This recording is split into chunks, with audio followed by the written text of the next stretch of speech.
So my name's Jenn Tucker. I have a company called Cafeteria. I've had Cafeteria for about 6 years or so.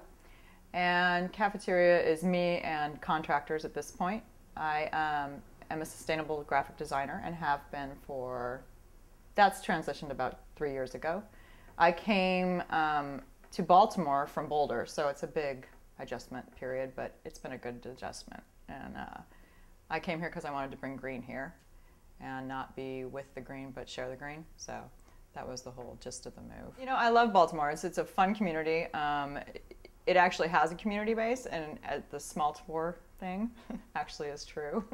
After living in a small town for 4 years and then moving back to a city and then moving here, this is kind of a good mix of that. So it's been a nice move. And I think Baltimore's got a great community, and it's going green. It just is going to take a little while. I kind of grew up in a creative household, whether it was music or my mom designing something, or it was always very entrepreneurial and creative in my household. So I grew up with the spirit, and I've done several different kinds of design. I've done everything from clothing design to graphic design, and so that's how I came to art and design. It took me a long road to figure out to go to school and get my design degree, but once I finally did that, that's how I ended up doing what I'm doing now. I'm very clean in my design, and there is white space if there can be. And which is interesting because my poster is not that way, but I try to pull from all of my influences. I had an art history background and a restoration background of art, and so I try to at least tie that in somehow to my design, if it's appropriate. This is my banner.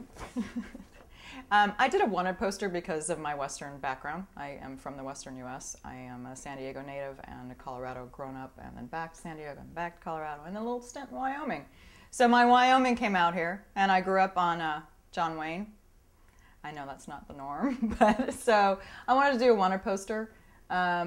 Also because of my natural and organic background, I wanted to bring in the whole green movement and that we're getting clean air if we actually plant the trees. And so that was the whole gist. And then I needed to add a little kitsch just to make it fun. So that's where I went with the poster. I've seen a lot of growth since I've been here. One is the single streams recycling, which when I moved here and you still had to separate, I didn't really know what to do with myself because I haven't had to separate recycling for years. So that's a huge step.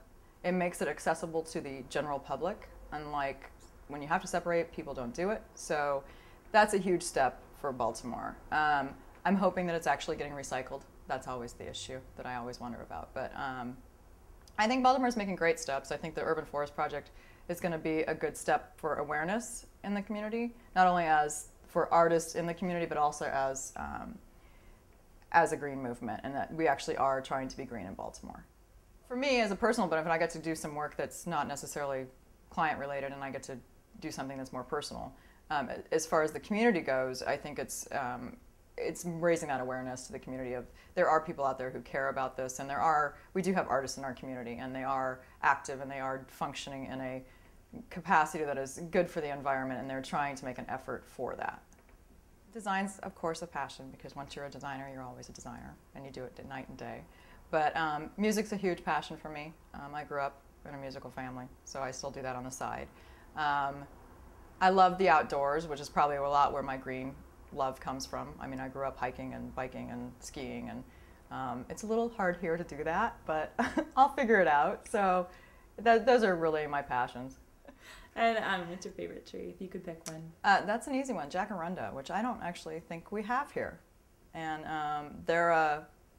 it's a big tree with blue flowers that hang like tulips kind of upside down. And it's absolutely fabulous. It smells so good. And I grew up with them in Southern California, and I don't know that you can ever find another tree quite like it. They're amazing. They have these droplets that hang, and they're just these they're like trumpet flower. You wish you could go back and be like, hey, wow, that's a really popular flower.